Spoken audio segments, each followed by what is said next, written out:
Gather around, Skull brothers and sisters. This is Skull World, brought to you by Minnesota Sports Talk. I'm your host, Dave. You can follow me on Twitter, TikTok, and Facebook at Skull World. We just hit 2,500 subscribers, and my first guest to celebrate that is Justin from TPP. Say hello, Justin, and tell us where we can find you. Hey, thanks for having me on, Dave. This is TPP Skull on Twitter, Instagram as well. We do have a YouTube platform. Not much on there right now, but we're looking to grow it. But it's the Purple Persuasion on there, and but most of us know us from Twitter. And I just so everybody, all the listeners know, I just did the 2,500 giveaway. And I'll pull that name tomorrow, or actually today, because this is recorded. And we're still on for 3,000 subscriber giveaway of Justin Jefferson's autographed jersey, Justin Jefferson autographed jersey at 3,000. So any comment, if you're subscribed, you like, and you comment below, tell me what you think about Justin and what he has to say today. I want to hear it. He needs that feedback. Let's go. But hey, tell me how you became a fan, man. Became a fan. I'm up in the Dante Culpepper Moss days. That's how I kind of became a fan, and just kind of bled purple and gold from there on, and just became more and more, infatuated with the Vikings as time went about. And but those are the early, late 90s and early 2000s, kind of when I became a true fan of the Minnesota Vikings. Now, are you from Minnesota? Or... Yeah, I'm from Minnesota. I'm from Bemidji, if people know it. It's way up north. A lot of people don't even know how to say the name, but that's where I'm from. My family's Canada. there. I'm just kidding. Technically, I live in Chicagoland area right now. So, been all over the Midwest pretty much. So, what's it like being a Vikings fan in Chicago, or a Chicago area? It's a good question. People always rip on the Packer fans, and they rip on, the Lions as of recently with everything going on and their success. But the Bears fans are kind of rough. Every game that I go to, I make it to all the Bears games here, at least the away Vikings games, and they're pretty brutal. They're up there with some of the worst fans, in my opinion. But it's they don't have much success either as of recently, so we're all kind of in the same boat. But at the same time, it's I still support the purple here, so it's all good. Now, right after this, you're going on NFL Outdated. You're going to be talking to a Chicago fan. You're probably not going to like that. Who I just talked to, and I had a little heated debate with the Packer fan on that show. I think I forget his name all of a sudden. And I had to tell him a reason why I did that, because it was the game right after Kirk Cousins got hurt his Achilles, and while we were off air, they made a Achilles joke to me, and then I told you this before the show that a switch will flip on me, and I'm ready to go, and I have 50 years of sarcasm built up that I've been storing for just the occasion. So I started my I had things to say to the Detroit fan, things to say to the Packer fan. I usually lay off Bears fans because and some of my Bears fan friends that I've accumulated over the years, I'd be like, hey, we both can agree on this. We both hate the Packers. And we usually just, nod and drink our beer. So that's something we can always agree on. Yeah, absolutely. But yeah, that's kind of how it all started. I did ask him this. I asked him, hey, what's your Mount Rushmore of receivers, and what's your Mount Rushmore of quarterbacks in Chicago? He had a rough time answering because that's something that we've actually got a pretty decent run on. So yeah, that's what they have, and then it's always we got a Super Bowl, So yeah, I asked him if he had an 8-track playing on loop of the Super Bowl Shuffle, and he says no, VHS tape. Thank you very much. Yeah. So yeah, a lot of the fans now can't even remember that far back. So it's been a while. So they've been stuck in a little bit of mediocrity lately. But the Vikings are probably having one of their biggest transition years in memory, probably since 2017 to 18 when we signed Kirk Cousins. And at the time, I was like telling my buddy, like, hey, I don't think we're going to be that bad, because we got this guy named Kyle Sloter. And then we go and sign Kirk Cousins for 3 years, $28 million a year. And I saw the video he made and stuff like that of the negotiations between him and the Jets. He took $6 million less to come to here. He really wanted to come here because of what we had. What were your feelings back then when we signed the last time we had a Yeah, yeah, transition? yeah. No, that's a good question. I was a huge fan of Kirk at that time. I wanted him bad. I was not sold. I was a big fan of Teddy, but I just didn't think with the injury and if the coaches didn't trust him, then something was, maybe medical reason wise he just wasn't up to speed. Case Keenum was always I don't know what they call it, but it's like the lightning in a bottle kind of a thing. I never was sold on him even during the Flash in the season. pan, light in the Yeah, yeah, bottle. flash in the pan, all the whatever those things are. But I was big time on Kirk when he came in. I thought he was going to kind of take us to the promised land at the time, and I was a big fan of the signing. Even with the fully guaranteed, deal and everything. I was a proponent of it. I was looking forward to it, and obviously, the 2018 season was a little bit of a letdown, but I was a big fan. Yeah, one of the things I bring up to people is like it seems like this happens 2000 on 1998, 2017. Two things very in common with those. Both years we lose our offensive coordinator. Billick goes Yeah, on to win a Super Bowl, but unfortunately, and then our in the 2017, our offensive coordinator goes on to New York and be DeFilippo, and that was the chain reaction of multiple 2018 of different coordinators every year. Now we got Kevin O'Connell, and it seems like you know. You don't know about me is I wasn't a big proponent of bringing in Kirk Cousins. I was, like I said, talking about how we have this guy named Kyle Sloter, the legend of preseason, and I thought we'll be all yeah, the right, and legend. we'll figure, and maybe we'll draft somebody. That was me. Well, maybe we'll draft somebody and have a competition, and we'll transition. We got this awesome defense, things like that. And then I would say about 5 games into 2020.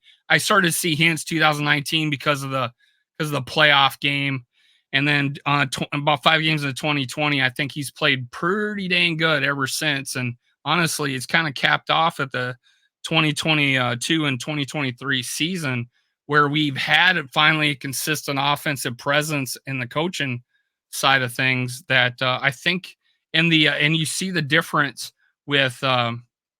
the difference with even with Nick Mullins of Yeah, changing plays and protections at the line.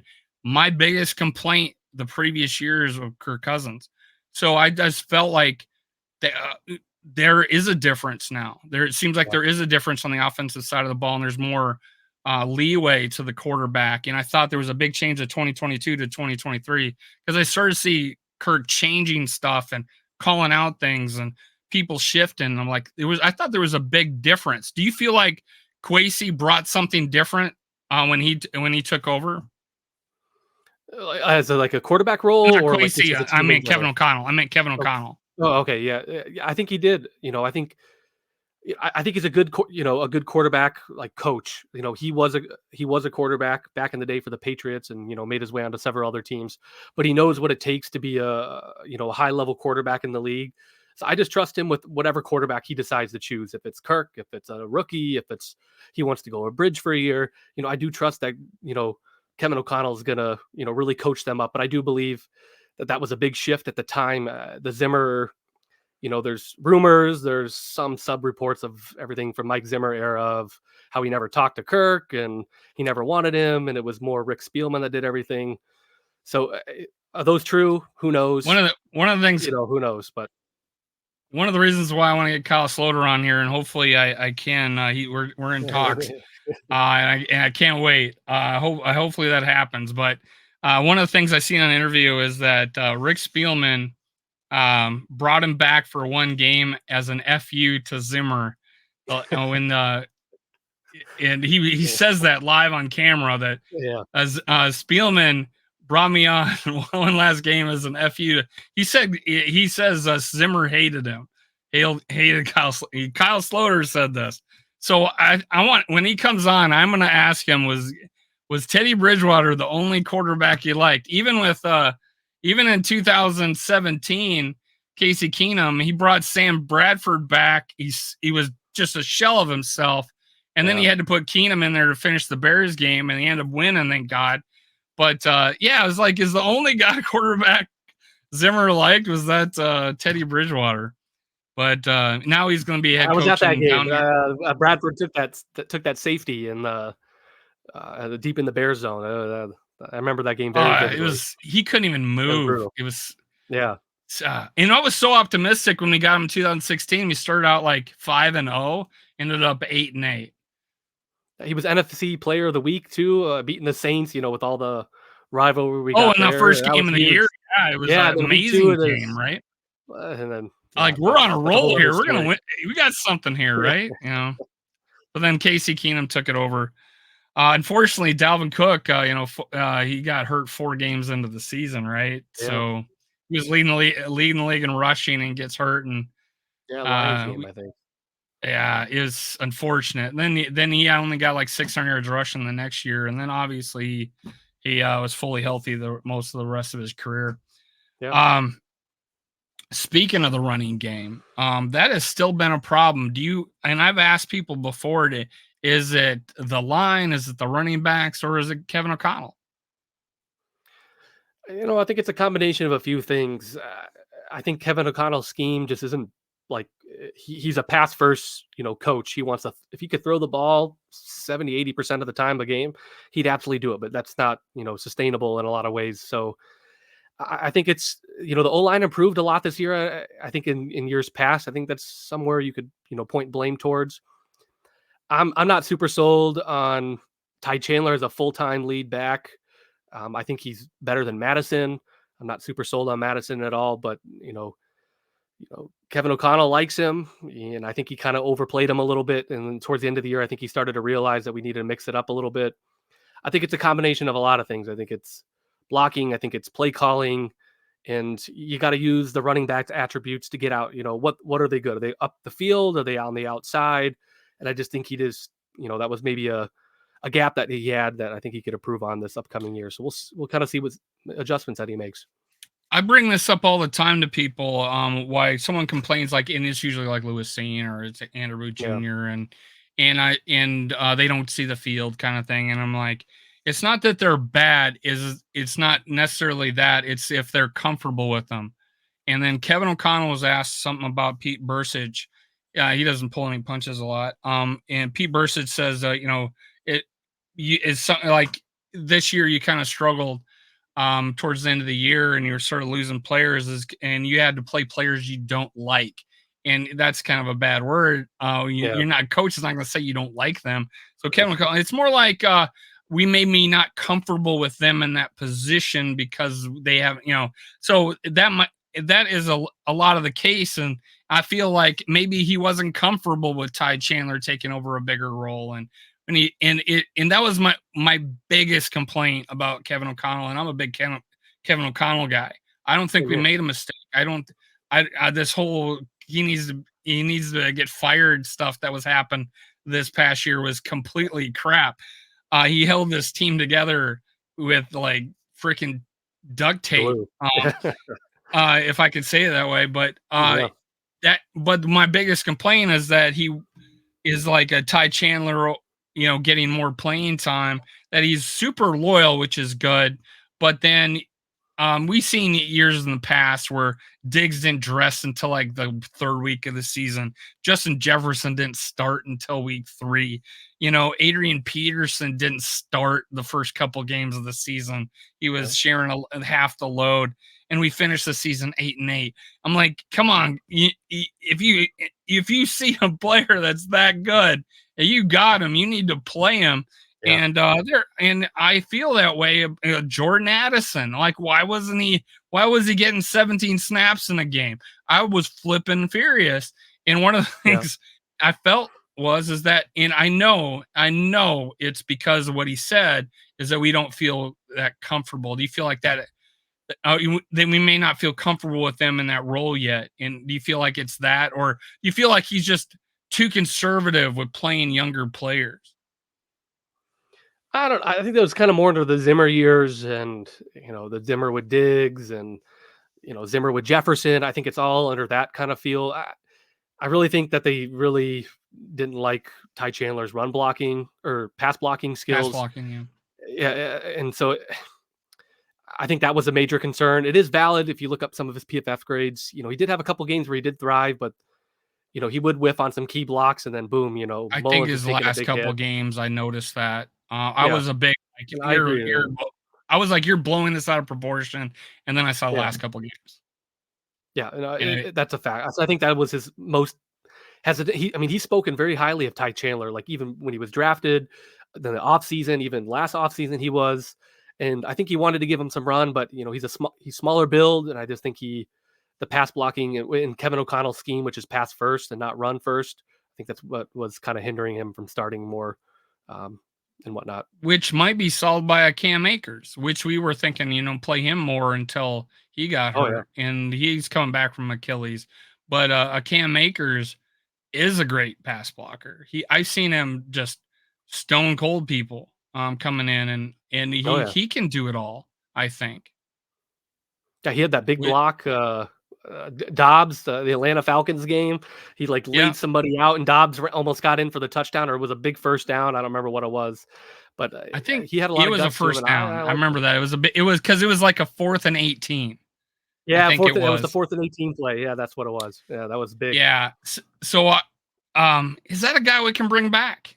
Coming off Achilles, he's Yeah, I young. mean, he's a restricted, free agent, so Vikings could place a tender on him if they wanted to.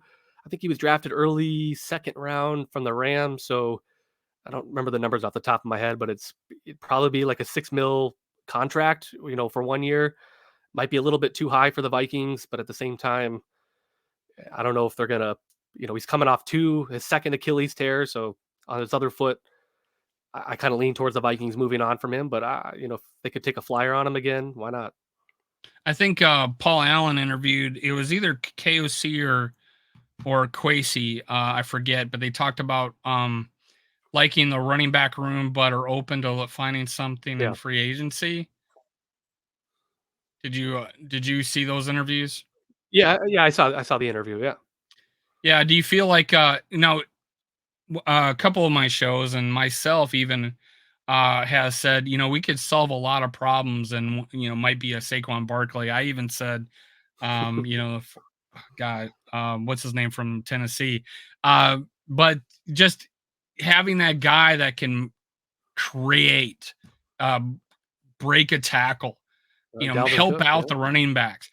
Uh, the thing like people would talk about Adrian Peterson, he made it. We just like stood there and watched him run. The lineman because he could.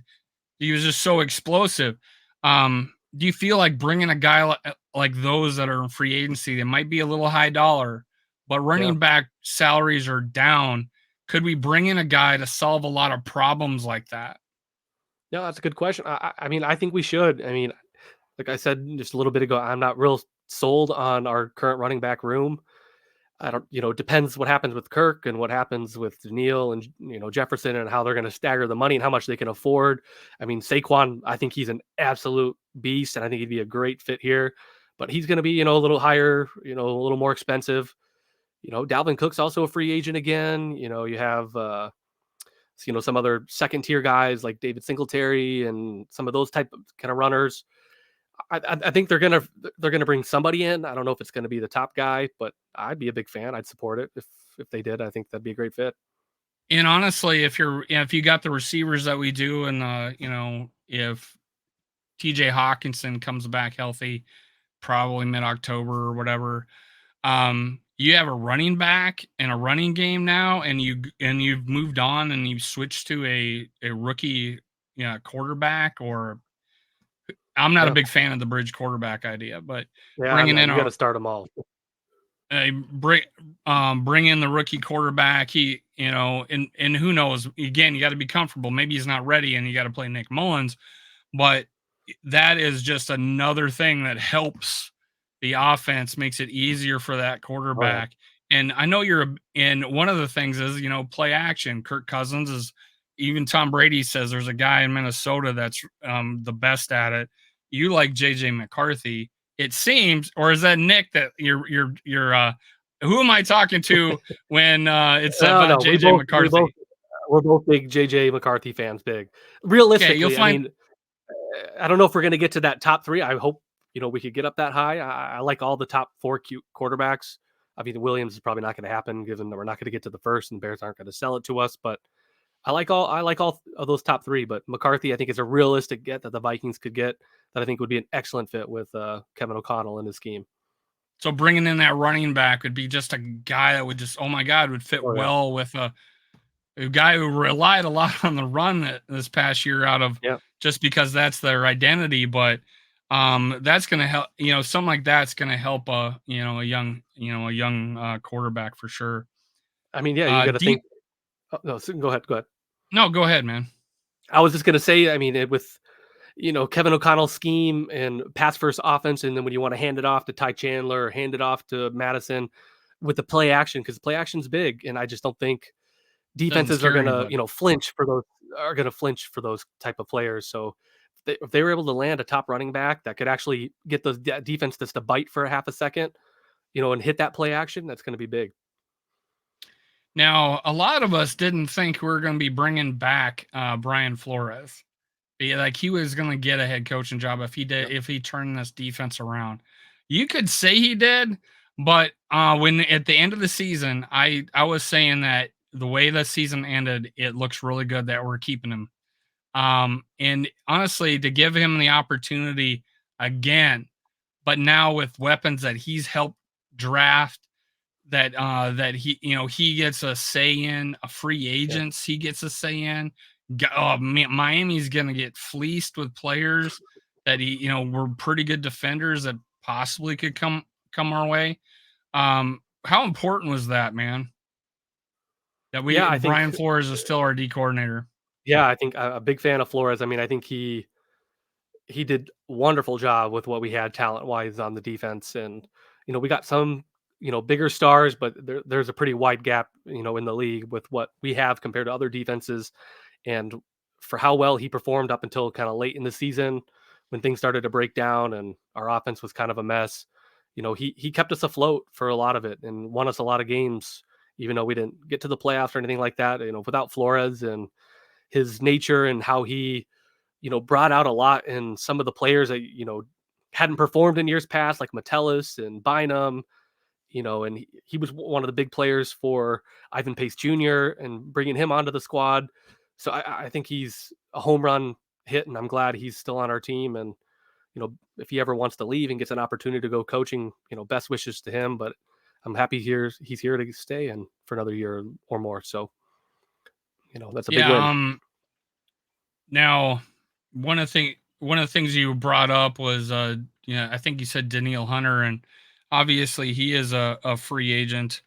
And Kwesi and Kwesi, I think mainly was asked about Daniil Hunter. I don't think Kevin O'Connell really was, but No, he wasn't. he brought up about two. He said this about two people, a meet in the middle, and one was Daniil Hunter, one was Kirk Cousins.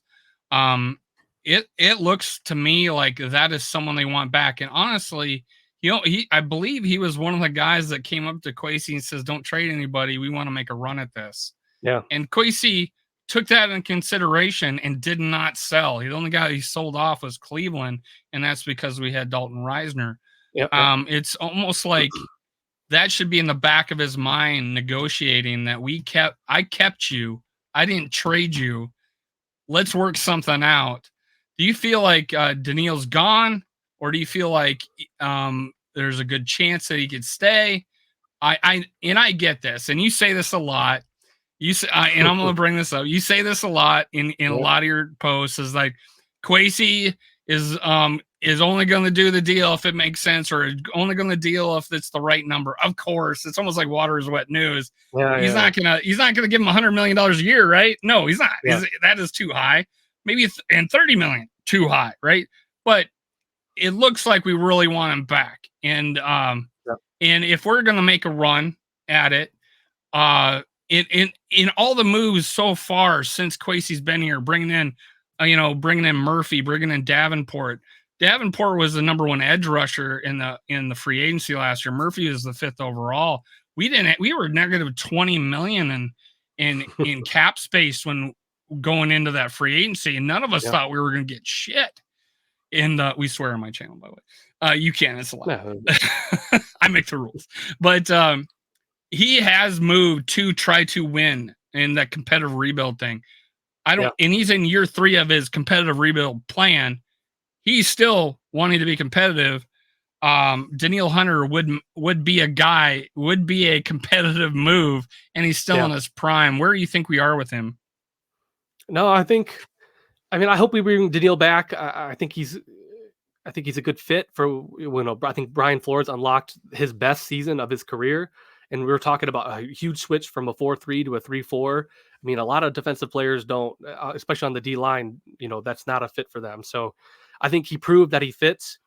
But I also think at the same time, I don't know if he's going to be back. I think if one of the three were to go between Jefferson, Cousins, and Hunter, I think Hunter's got the highest probability of leaving of the three. And I'm under the preference and occasion or whatever of I don't think you're going to get all three. I know they can't afford all three, but if I were to put money on it, or red or black on a roulette table, I don't think that's going to happen. And I think Hunter's going to chase the money. Whoever's the highest bidder, he's going to go towards. And I don't know if the Vikings are going to be that team. They could, maybe if they don't bring Kirk back, but if they do bring Kirk, and I think Jefferson's an auto lock, I don't think he's going anywhere. I think he's probably the odd man out in this situation. But I think the Jags have a lot of money to spend, and they really want to bolster that D line. They've been, you know, in the past, they've always been the team that's kind of been intrigued with Hunter. They expressed interest at the trade deadline with him. And, I wouldn't rule out some of the NFC teams too with Chicago and the Lions. They got a boatload of money. They're, leeching a player from a divisional opponent that could just, really beef up their D line.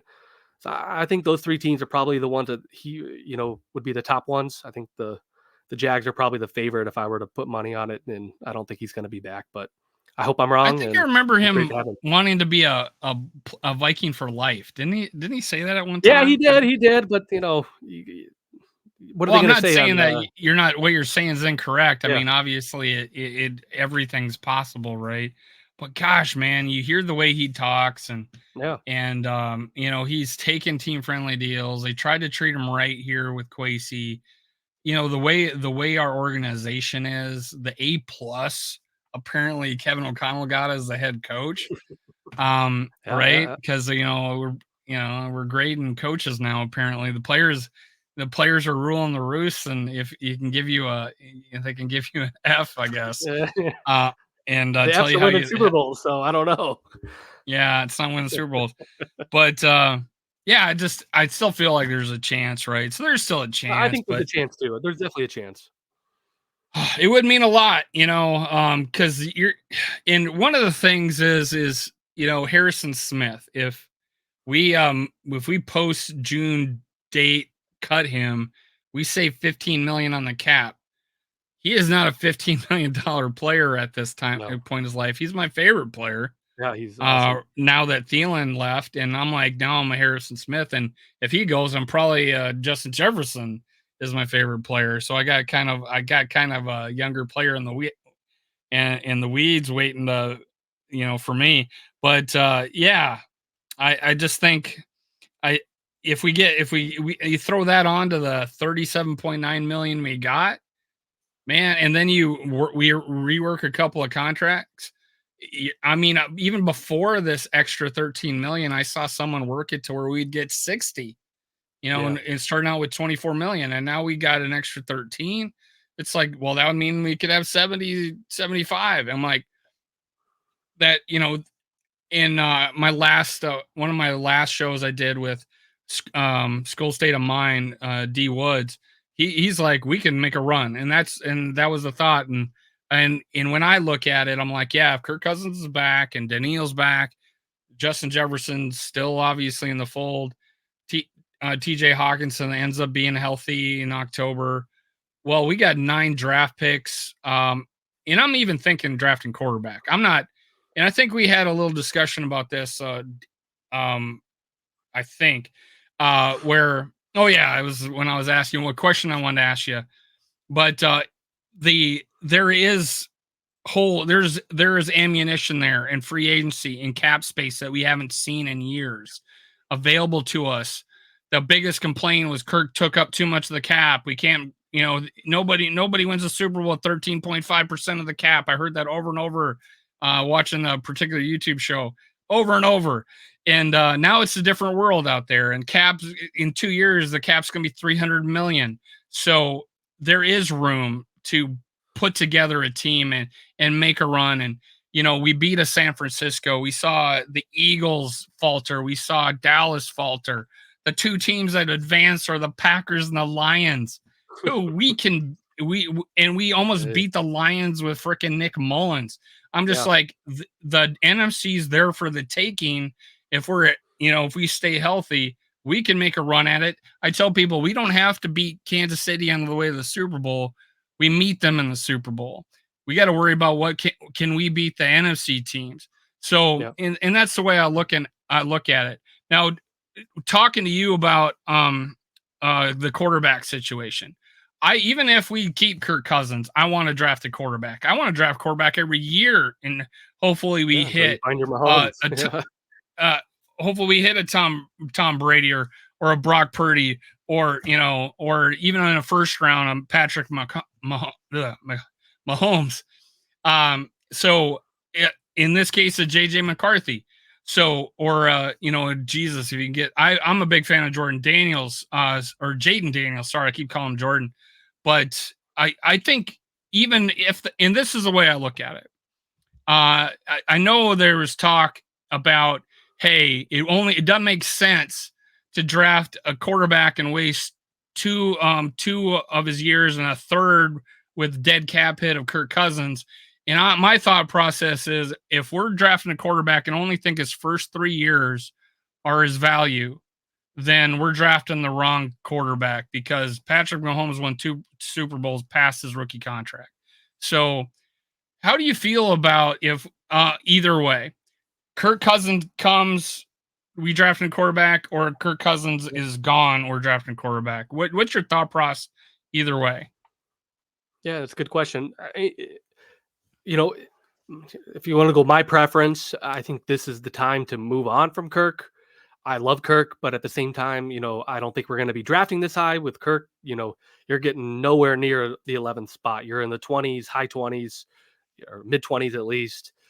So I think with draft capital wise, we're close enough to get to that range without giving up a large amount of assets. To get to that top 5, top 8, or whatever position you want to get into.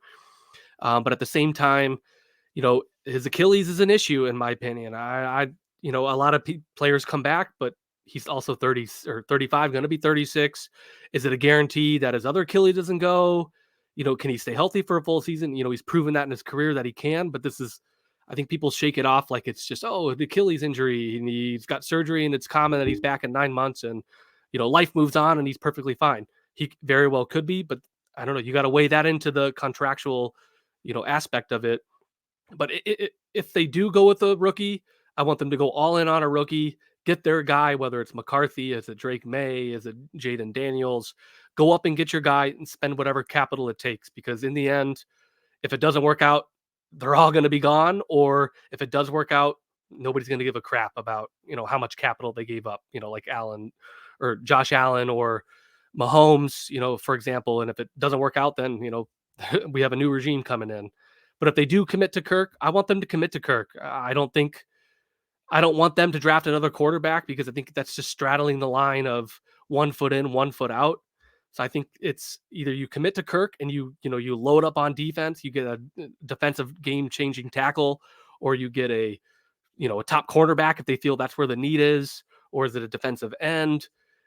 Fill those needs, and if that means spending the top 3 picks on defense or depth spots maybe on the offense, do it. But they either need to commit to Kirk and go all in to win, now or in the next 2 years, or move on from Kirk and you get the guy that they want right now. So that's kind of where I stand. So I'm on, I had a preference, but at the same time, if they do bring Kirk, I'm okay with it as long as they commit to it. I don't want them to straddle that, fine line where we're 1 foot in, 1 foot out. That hasn't proven to work, and it hasn't shown, in my opinion. Mhm.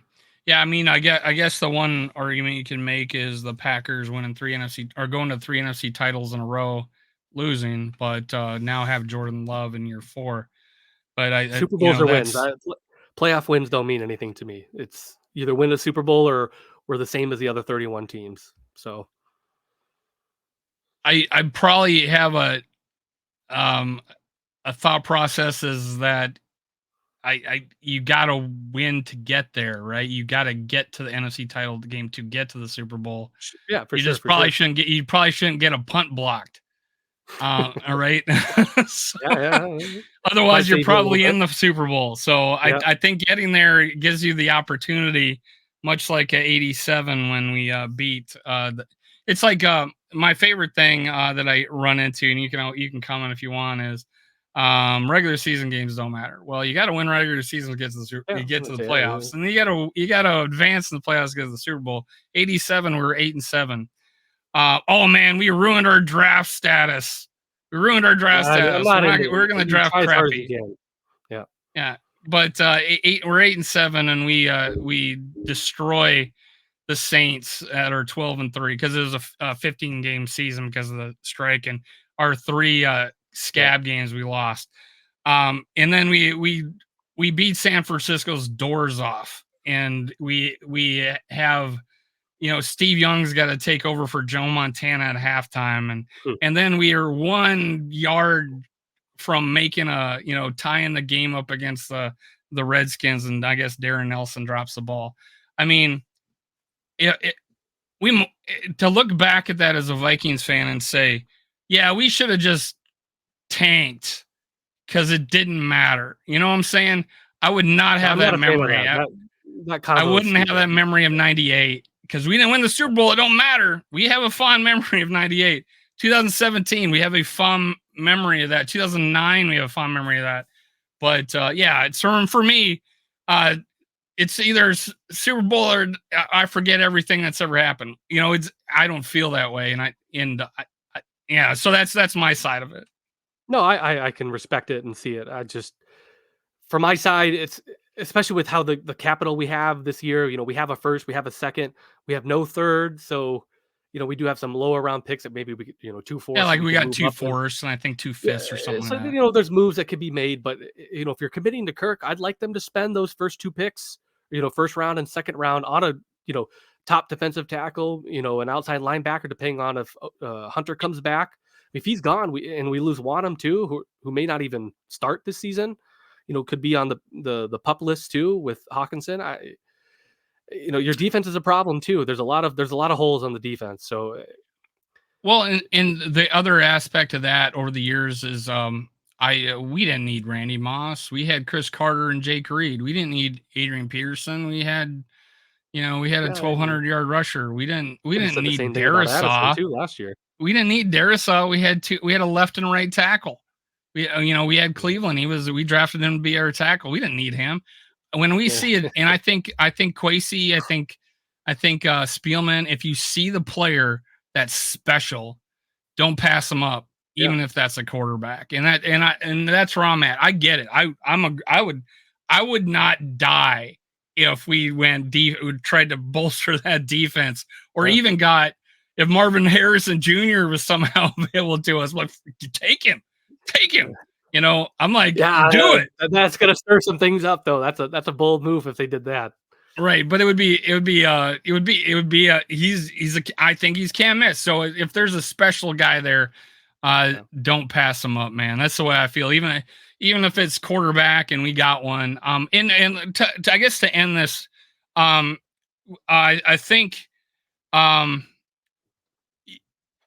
I just did a video, and I do a skull rants, and I've had two guests on, yeah, and then I decided to do one because I have very little trust for media, especially the Minnesota media, and that's how we interact sometimes, is mhm, because I feel like they just quote each other's feelings, and it becomes like Doogie Wilson, who I like, and I think he's usually conservative, and I give him credit for backing off on this. Like the Seeds replaced at the Senior Bowl for moving up to the Patriots at number 3. And just yesterday, he goes on Purple Daily retracting that.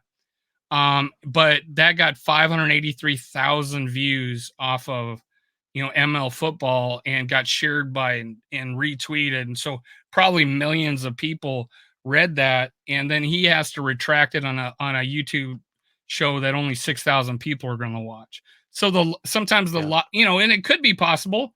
Yeah, I think they're going to talk to to the Patriots. I don't think they did it yet, though. That's what I'm saying. I think they're probably doing it now, Yeah. but I don't think they did it back then. But the lie always gets spread, and the truth, no one sees it. So it's like that's the way I feel about the Minnesota media.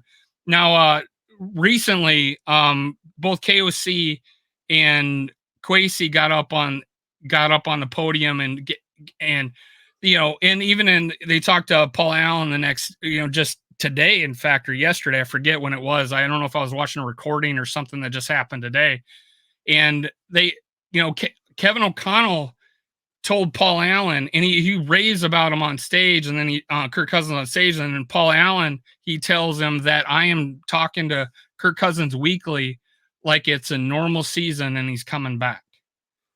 So and he's doing that, and you got Kwesi on stage. I know he says that we got to meet in the middle and stuff, but he also said this. He added this: we have a quarterback, not we had one, or we got a free agent quarterback. He says we have a quarterback that is a leader and can win the ultimate prize. How do you feel about that? If Yeah. you got you got the GM on stage volunteering that he believes his quarterback that he has can win the ultimate Yeah. prize.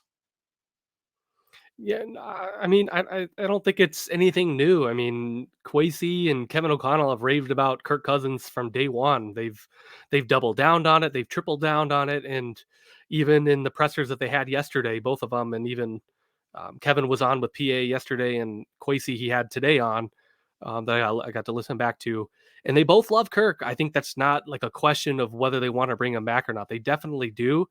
But I do believe, this is my perspective and how I've kind of listened to it and seen the vibe. I really do think Kevin O'Connell is all in on Kirk, but I also think Kwesi is the one that makes the ultimate decision. And I think he wants Kirk back for a lot of different reasons.